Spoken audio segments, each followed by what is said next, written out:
नमस्ते बच्चों, आपकी किताब का पार्ट 3 नादान दोस्त हम पढ़ रहे थे। आज हम इसके आगे का पढ़ेंगे। देखिए, 4 बजे यकायक श्यामा की नींद खुली। किवाड़ खुले हुए थे। वह दौड़ी हुई कार्निस के पास आई और ऊपर की तरफ ताकने लगी। टोकरी का पता न था। संयोग से उसकी नज़र नीचे गई और उल्टे पांव दौड़ती हुई कमरे में जाकर जोर से बोली, भैया, अंडे तो नीचे पड़े हैं। बच्चे उड़ गए। केशव घबरा कर उठा और दौड़ा हुआ बाहर आया तो क्या देखता है कि तीनों अंडे नीचे टूटे पड़े हैं और उनसे कोई चूने की सी चीज बाहर निकल आई है। पानी की प्याली भी एक तरफ टूटी पड़ी है। उसके चेहरे का रंग उड़ गया। सहमी हुई आंखों से जमीन की तरफ देखने लगा। श्यामा ने पूछा, बच्चे कहाँ उड़ गए भैया? केशव ने करुण स्वर में कहा, अंडे तो फूट गए। श्यामा, और बच्चे कहाँ गए? केशव, तेरे सर में। देखती नहीं है, अंडों में से उजला उजला पानी निकल आया है। वही तो 2-4 दिनों में बच्चे बन जाते। माँ ने सोटी हाथ में लिए हुए पूछा, तुम दोनों वहाँ धूप में क्या कर रहे हो?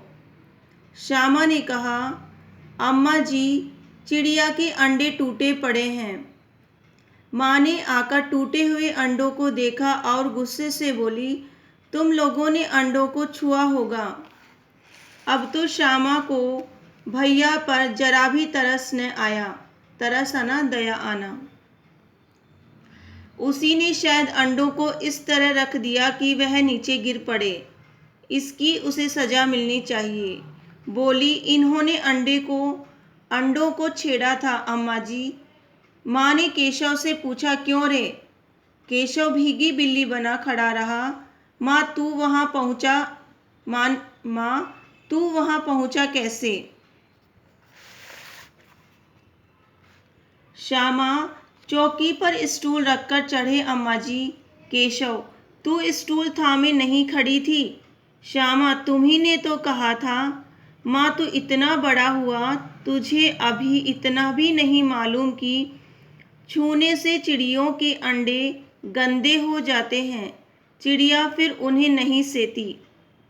श्यामा ने डरते डरते पूछा, तो क्या चिड़िया ने अंडे गिरा दिए हैं अम्मा जी? माँ, और क्या करती? केशव के सिर इसका पाप पड़ेगा। हाय हाय, 3 जाने ले ली दुष्ट ने। केशव रोनी सूरत बनाकर बोला, मैंने तो सिर्फ अंडों को गद्दी पर रख दिया था अम्मा जी।